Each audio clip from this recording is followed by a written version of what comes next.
Olá, meus amores, tudo bem com vocês? Bom, na aula de hoje continuaremos o nosso conteúdo da aula passada, né? Onde nós estávamos falando sobre o nascimento do fio de cabelo, né? Como ele nasce, como ele é formado e etc.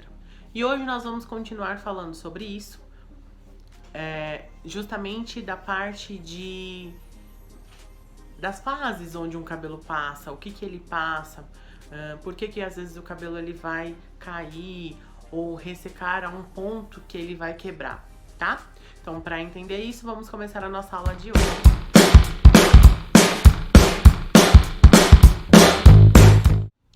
Bom, nós vamos falar hoje sobre o ciclo de vida do fio.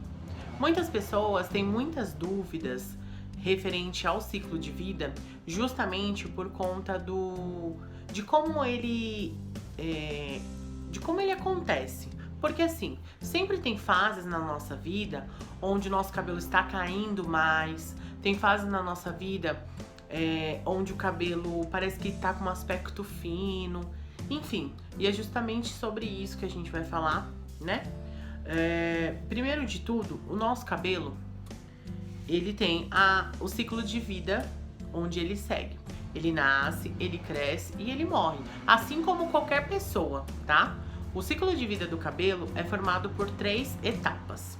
O nascimento, que é a nossa fase anágena, o crescimento, que é uma fase de descanso do cabelo, que nós chamamos essa fase de catágena, e a morte do fio, que nós chamamos de telógena, tá? Cada fase ela vai durar um tempo e cada fase tem um propósito.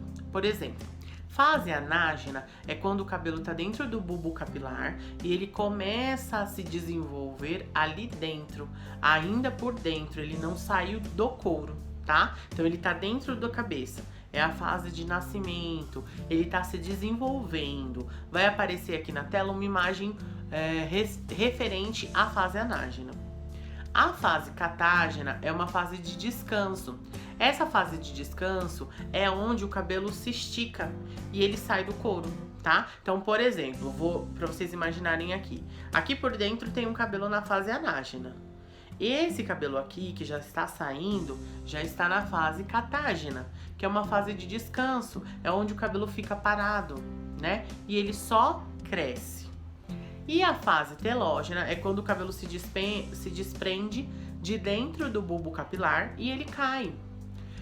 Sabe esses cabelos que normalmente a gente passa a mão ou penteia e ele sai na nossa mão? É esses cabelos que estão na fase telógena. Diariamente há os cabelos passando por esse ciclo. Então, todos os dias vão ter cabelos que vão cair, todos os dias vão ter cabelos nascendo, crescendo e etc, tá? Normalmente, o cabelo na fase anágena demora em média de 2 a 4 anos, que é o momento que ele vai se desenvolver, começar a crescer para poder perfurar o couro cabeludo, tá?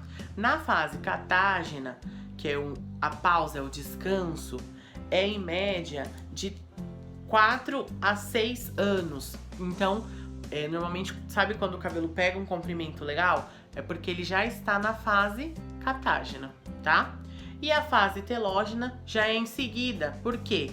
É quando ele se desprende do bulbo capilar. O cabelo ele tá preso aqui no bulbo capilar e ele começa a crescer, crescer, crescer, ele vai e se desprende. Então, quando a gente penteia, o cabelo ele sai na nossa mão, tá? Então, na nossa mão, no nosso pente, né, no pentear, no lavar, é as fases, tá? Claro que nem todos os cabelos eles estão caindo por conta das fases, mas 70% dos nossos clientes que às vezes reclamam de queda nos fios é por conta da fase que está passando no cabelo. Fase, o ciclo de vida, e não por outro fator, tá? Outros fatores que causam queda nos fios tem estresse, né? Como a gente já falou no vídeo anterior, estresse, muitas preocupações, problemas psicológicos, né? O excesso de remédios também.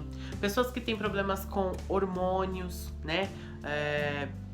tireoide, diabetes, essas coisas também fazem com que o cabelo caia. Alguma falta de vitamina no organismo da pessoa também vai fazer com que esse cabelo caia mais rápido.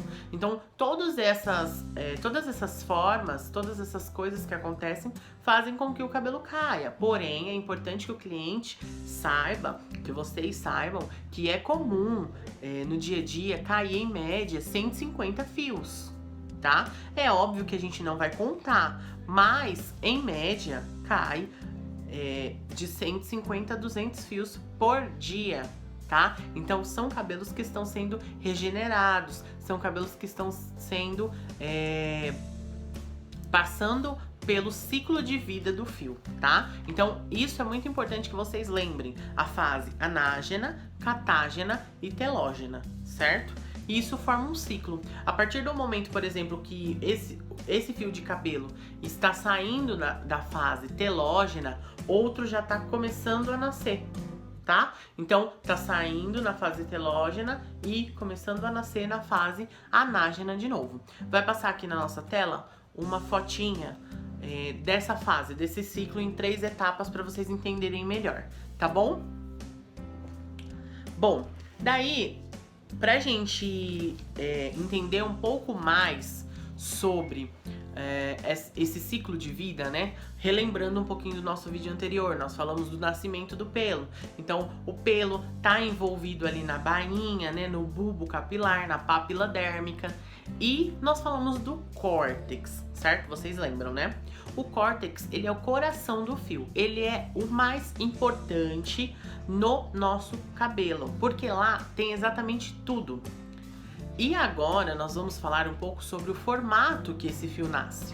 Porque assim, é de dentro lá do córtex que já sabemos o formato do nosso cabelo. Se ele vai nascer e crescer liso, se ele vai nascer e crescer ondulado, cacheado, crespo, enfim, tá? Além do formato, a melanina presente dentro do córtex também aponta no nosso cabelo, tá? Então, primeiro, nós vamos entender sobre a parte do formato do fio.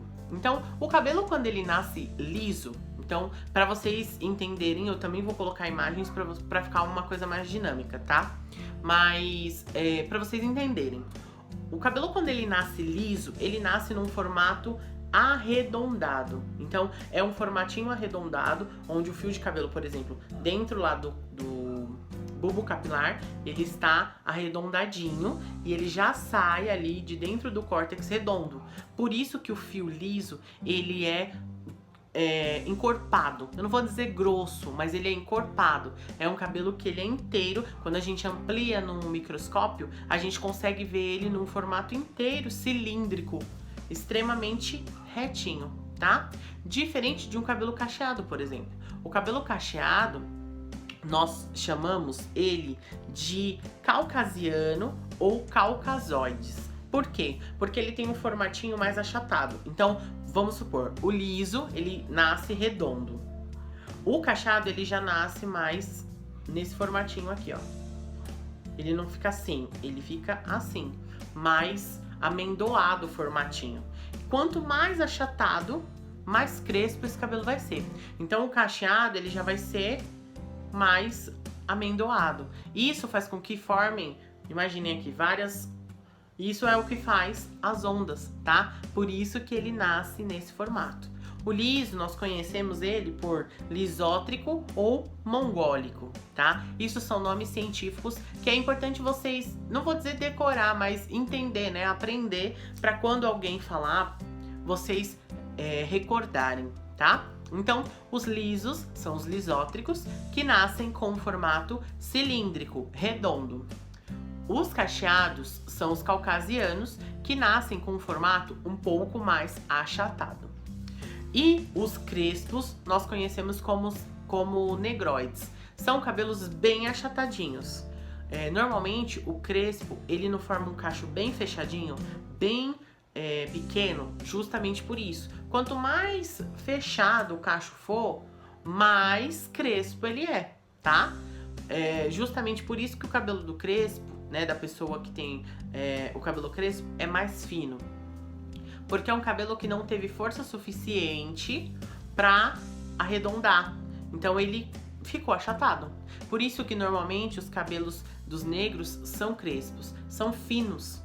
Os cabelos cacheados são médios e os cabelos grossos normalmente são os lisos. Exatamente por isso, por esse formato que ele nasce desde o bulbo capilar, tá? Deu pra vocês entenderem? Eu vou colocar aqui na tela também uma imagem pra vocês identificarem isso. Os crespos, sempre mais achatados. Os ondulados, né, que são os caucasianos, menos achatados, mas já são achatados. E os lisos, arredondados, bem redondinho. Por isso que cada um tem esse formato.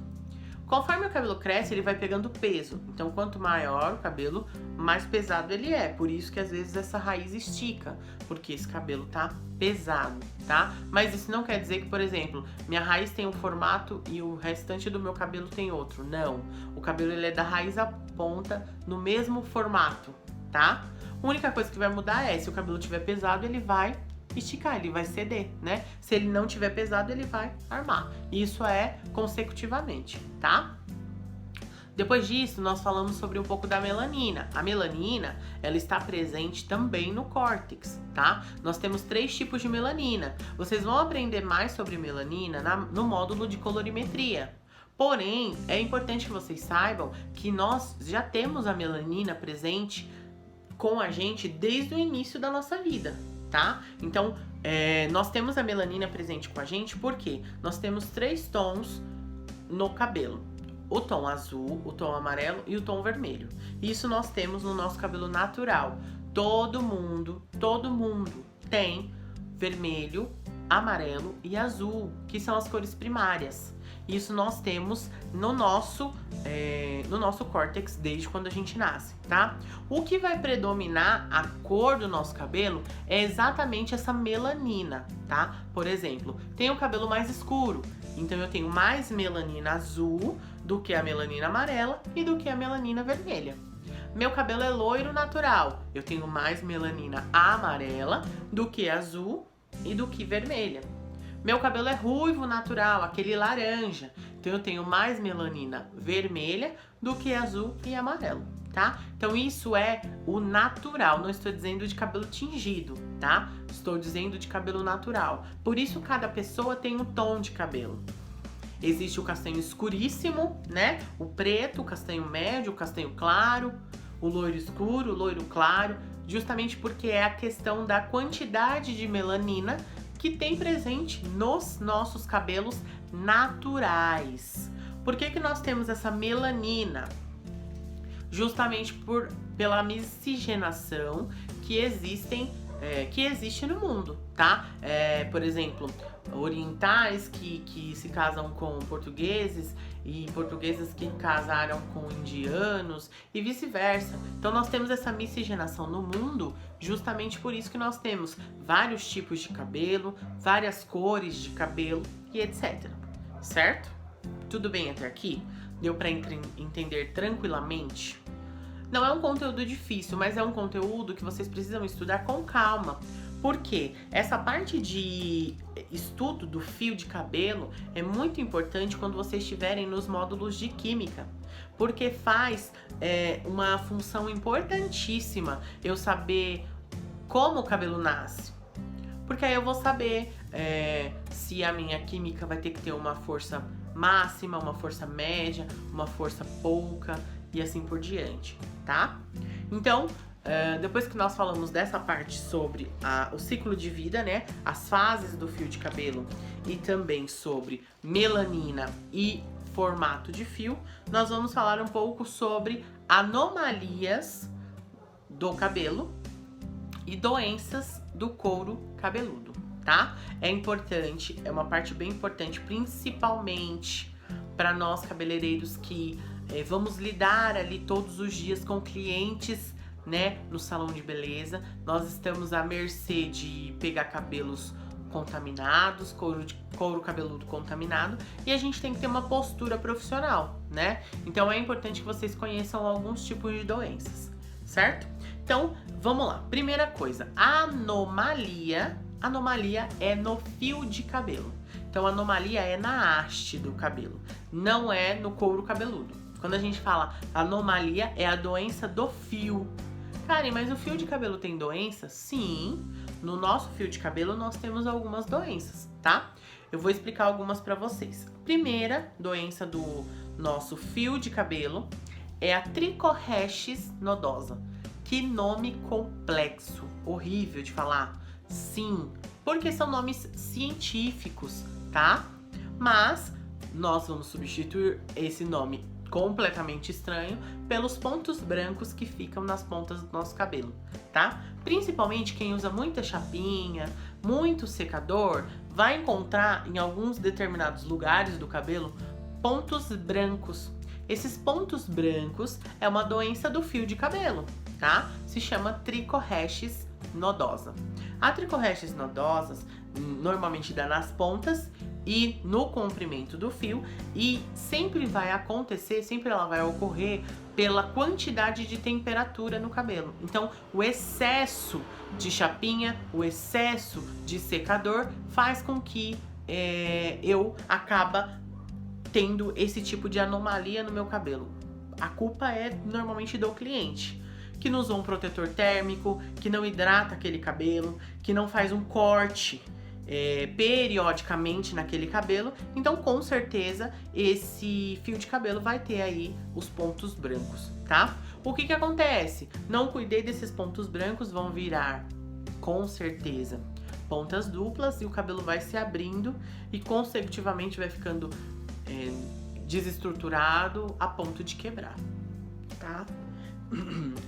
Depois nós temos a tricopitilose. A tricopitilose é a famosa ponta dupla, tá? A ponta dupla se dá também pela temperatura, mas outros atritos, o pentear da forma errada, né? O prender o cabelo demais ou também da forma errada.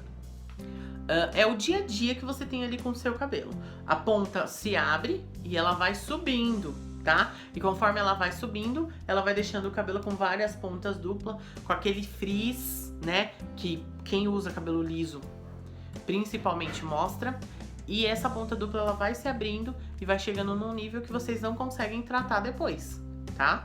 Só cortando. Então, viu ponta dupla? Já corre para fazer um tratamento, uma hidratação, uma reconstrução, uma nutrição para ir diminuindo essa ponta dupla. Não resolveu? Só a tesoura para resolver, tá? Então, a tricopitilose é a ponta dupla. Aí a gente tem também a triconodose. O que é a triconodose? O nome já diz, né? Trico vem de cabelo, tá? Então, por exemplo, tricopitilose, trico, cabelo. Pitilose, pontas duplas. Triconodose, trico, cabelo. Nodose, nós. São aqueles nós que o nosso cabelo faz. Sabe quando a gente penteia o cabelo, às vezes ele prende, parece estar agarrando? São os nozinhos que o cabelo dá. E aí a gente vai tentando desembaraçar e ele prende. Isso são nós. Isso é falta de tratamento. Precisa de hidratação, precisa de restauração, nutrição, reconstrução. É a falta de tratamento que dá a triconodose, tá? Vai chegar num extremo, aí aquilo, vai abrir a ponta dupla, vai subir pro cabelo, o cabelo vai ficar fino, vai ficar com frizz, vai quebrar, tá? Então, as doenças da haste, né? As anomalias da haste, do fio de cabelo, elas são tratáveis. E é nós que tratamos. Nós somos os médicos dos cabelos, tá? Então, as doenças da haste, nós tratamos, nós conseguimos cuidar dessas doenças, tá? Agora, quando a gente vai falar, por exemplo, de doença do couro cabeludo, 90% dessas doenças do couro cabeludo, nós não podemos tratar, nós não podemos cuidar. Por quê? Porque aí já é dermatologista. Tá? Aproveitando, já vamos começar a falar sobre as doenças do couro cabeludo. Tem inúmeras doenças, tá? Só que eu vou falar algumas, que são as mais importantes, e vou deixar aqui nesse vídeo um trabalhinho que eu quero que vocês façam, certo? Então, uma primeira doença do couro cabeludo muito comum é a caspa, né? Isso é uma doença, Karen? Sim, é uma doença do couro cabeludo. Nós temos dois tipos de caspa, a caspa seca e a caspa oleosa. A caspa seca, sabe quando vocês fazem assim e saem aqueles bem finos, uns grânulos bem finos, brancos, bem sutis? Isso é uma caspa seca. É uma caspa comum, por quê? Porque é a renovação celular. Quando a gente fala de renovação celular, a caspa oleosa é aquela caspa que vocês veem no couro cabeludo que às vezes brilham. Essa é a caspa oleosa. Essa caspa é perigosa. Por quê? Tem vários fatores que podem dar essa caspa, tá? Primeiro é a má higienização do couro cabeludo, ou o abafamento desse cabelo, que nem, por exemplo, lavou o cabelo, deita, lavou o cabelo, dorme com ele molhado, lavou o cabelo, colocou boné, touca, tá? Então isso também ocasiona, ou até mesmo o excesso do trabalho da nossa glândula sebácea. Lembra que eu falei lá no vídeo anterior sobre a glândula sebácea, né? Então, quando a glândula sebácea trabalha muito rápido, a nossa pele e o nosso cabelo vai ficar muito oleoso. Automaticamente, se esse cabelo estiver muito oleoso, pode ser que desencadeie uma caspa oleosa. Só que o cuidado que o cliente deve ter é, se não for cuidado, se essa caspa oleosa não for cuidado, pode desencadear uma seborreia. E se der seborreia, aí já é mais grave ainda, já fica bem mais complicado de cuidar, tá? Então assim, se vocês acometerem de pegar um cliente com caspa, se for uma caspa seca, tranquilo, vocês vão tirar de letra, é um serviço de boa. Agora, se for um cabelo com uma caspa oleosa, vocês precisam tomar bastante cuidado, tá? Por quê? Porque aí já é uma orientação que vocês precisam dar para esse cliente. Ou para ele ir num dermatologista, ou para ele começar a usar algum tipo de shampoo que vai diminuir essa caspa, tá? Como por exemplo, shampoo anti-caspa, aquele clear, né? Tem, ou outros, qualquer shampoo que vai diminuir essa oleosidade vai ajudar, tá? Aí aquilo que eu falei pra vocês, uma caspa não cuidada vai desencadear, infelizmente, uma seborreia. E a seborreia é a nossa próxima doença, que é um excesso extremo de oleosidade nesse couro cabeludo. Só que aí o que acontece? A seborreia fica tão grave que ela começa a grudar no couro. E aí se você penteia, se você esfrega, dói porque parece que tá arrancando o cabelo do couro cabeludo, tá? Então assim, é interessante que pegou cliente com seborreia, se tiver num nível já tenso, indica para esse cliente ir no dermato, o dermato vai passar remédio, vai passar um shampoo manipulado para essa pessoa cuidar desse cabelo, tá? Outra doença comum também que às vezes a gente pega é dermatite, tá? Dermatite são manchas normalmente ou descamações atrás da orelha, no pescoço, né, na nuca, ou manchinhas vermelhas parecendo carne viva também, tá? A dermatite normalmente é psicológica, então não tem assim o que você falar, gente, vamos tratar com isso? Não, é médico, tá? Por isso que eu falei pra vocês no início dessa parte aqui de doenças. As doenças do couro cabeludo são 90% tratáveis no médico. Nós, cabeleireiros, só podemos identificar e falar, vai no médico, tá?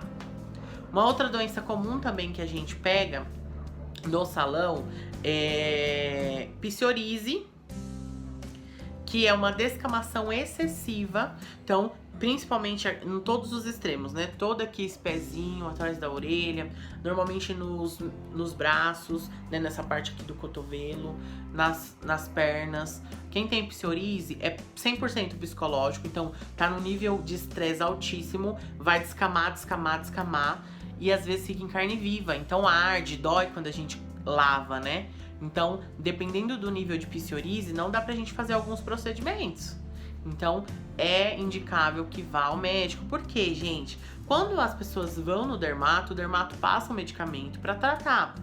Tem doenças que não tem cura, que nem, por exemplo, a psoríase ou a dermatite, que são psicológicas.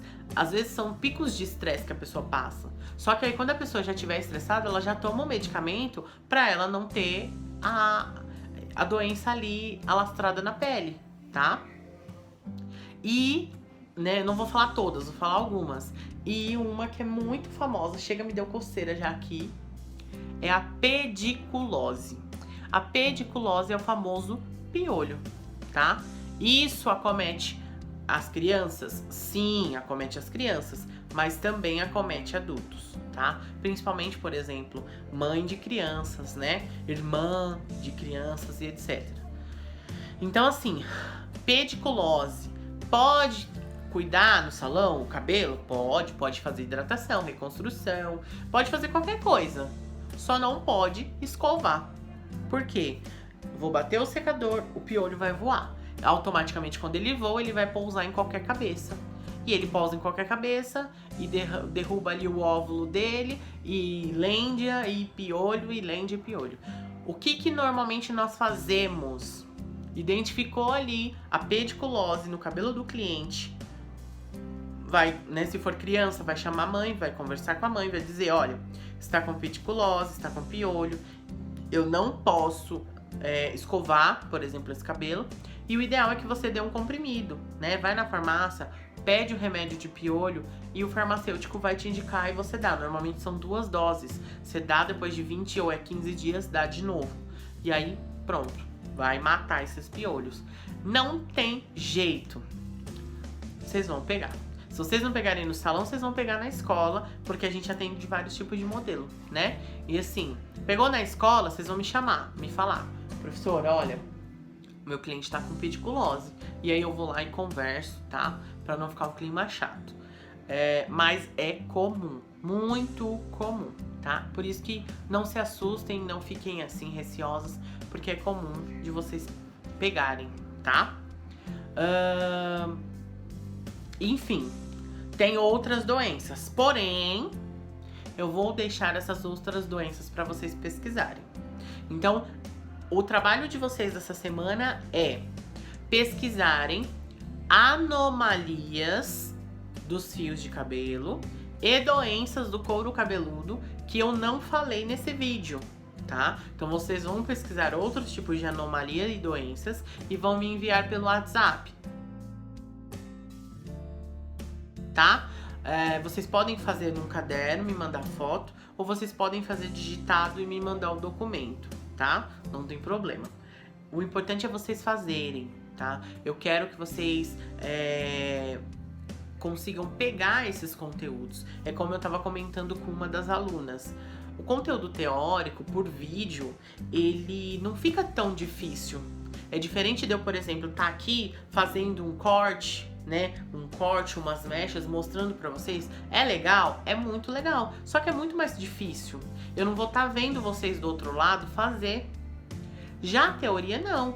A teoria, se vocês pegarem firme, assistirem os vídeos, pesquisar, dar uma olhada em apostilas, enfim, pesquisarem, que hoje a gente tem aí um monte de coisas, né, à disposição de vocês. No portal de vocês tem vídeos, tem exercícios, tem várias coisas. Tudo isso ajuda nas pesquisas de vocês. Se vocês fizerem isso, a gente elimina toda essa parte teórica e quando a gente voltar, a gente só faz prática. Então já vai ficar melhor. Por quê? Se vocês forem pensar, tem muitos de vocês que eram para terminar o curso agora. E infelizmente com essa pandemia não tá podendo, né? Então, por isso que eu falo para vocês, eu peço para vocês, assistam os vídeos, façam toda essa parte teórica, para que quando a gente volte, a gente elimine toda essa parte teórica e arrepie nas aulas práticas, tá bom? Bom, então a nossa aula de hoje é essa. Não esqueçam de fazer a atividade. Então vocês têm uma semana aí para fazer essa atividade. Eu agradeço o empenho de vocês, eu agradeço a luta de vocês, tá? Porque assim, é muito difícil pra mim, mas também é muito difícil pra vocês pararem estudarem, verem vídeo, anotar as perguntas, principalmente porque vocês têm a rotina de vocês, muitas de vocês têm filhos, têm esposo, têm uma vida, né? Estão trabalhando, né? Então, assim, é muito difícil, por isso que eu parabenizo vocês pela garra, pelo empenho e deixo a mensagem para vocês de que tudo isso vai melhorar. É só vocês terem fé, amor ao próximo, que tudo isso vai passar e vocês vão vencer. Vocês já são vencedores, né? Mas vocês vão vencer, terminar o curso, concluir, atender da melhor forma possível. E eu acredito muito em vocês, tá bom? Então eu deixo essa mensagem para vocês. Não esqueçam de deixar o like aí no vídeo, né? E me dar um respaldo se vocês têm gostado das nossas aulas, tá bom? Um grande beijo e até a próxima.